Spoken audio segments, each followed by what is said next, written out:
Dishonest wealth. What does Jesus mean when he said about this thing? Especially when he said in today's gospel, make friends for yourselves with dishonest wealth.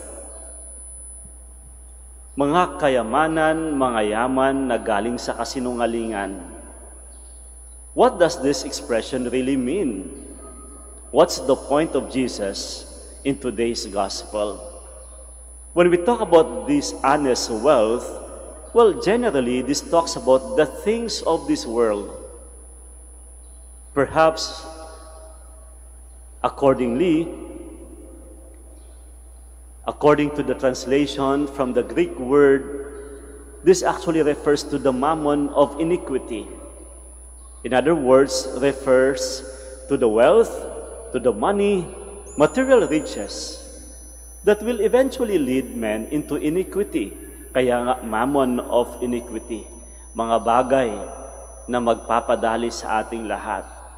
But generally, this refers to the things of this world. Money, riches, wealth, temporal goods. But you might be wondering, why did Jesus say, we have to make friends with this honest wealth? Well, first of all, my dear friends, let us be mindful of the context. The context is actually about the parable of the dishonest steward. That's actually the gospel yesterday.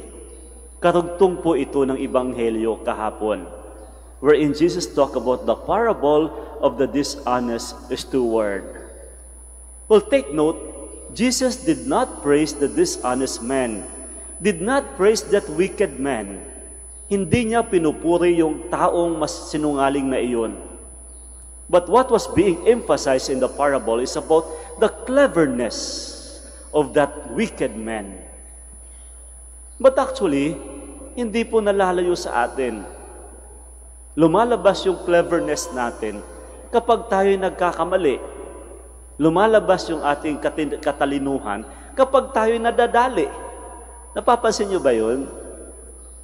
Halimbawa, kapag tayo nahuli, lumalabas yung ating cleverness. Kapag tayo nagkamali, lumalabas ang ating cleverness, susunod-sunod yung ating alibay. It is only through these failures that eventually we come up with our own cleverness. And that is being emphasized in the gospel. That's the point of Jesus. The cleverness of men in the midst of these failures. The cleverness of men in the midst of these unfortunate events in life. And the point of Jesus is that, hopefully, we also end up to be clever for holiness.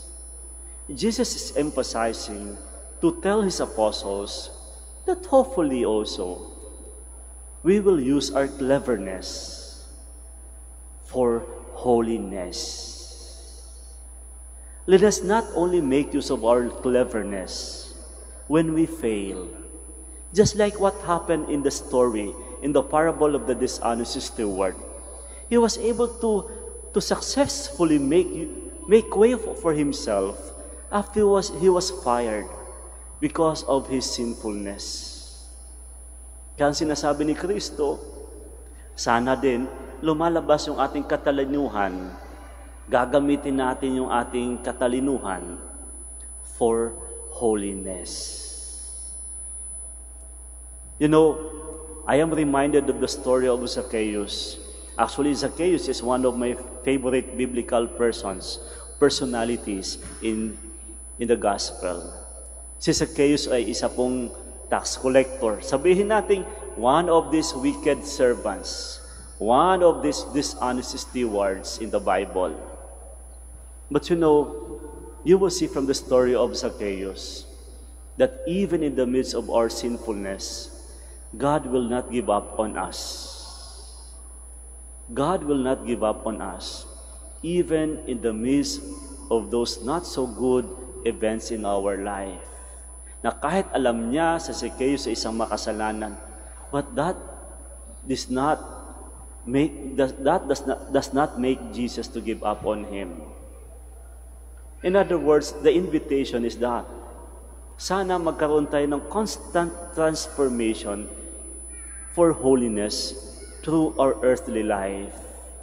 Na kahit anumang mga unfortunate events o sabihin nating failure sa ating buhay, don't give up, but always long for transformation to become holy. And that's exactly what happened to Zacchaeus. At the end, pinamigay niya ang kanyang mga dishonest wealth. He made use of them to aim for that transformation to become holy. You know, when we talk about temporal goods, you know, these are also necessary. We also need money. It's always normal for us to long for wealth. We aim for riches.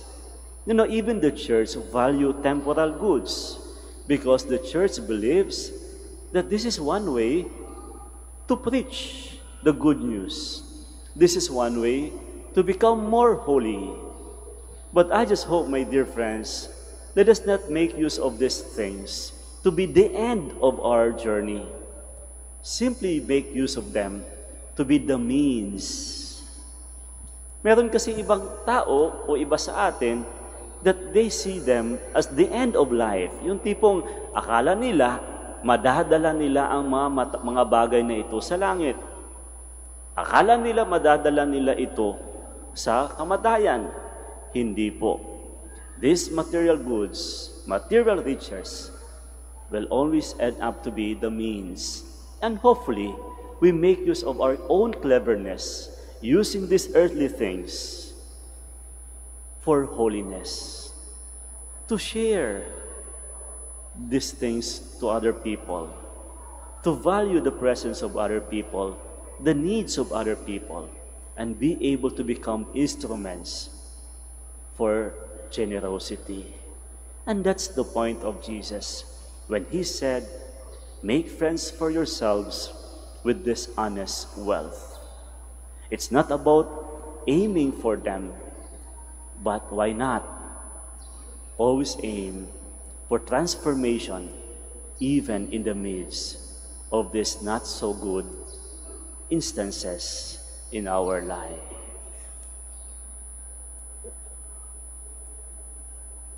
Please stand.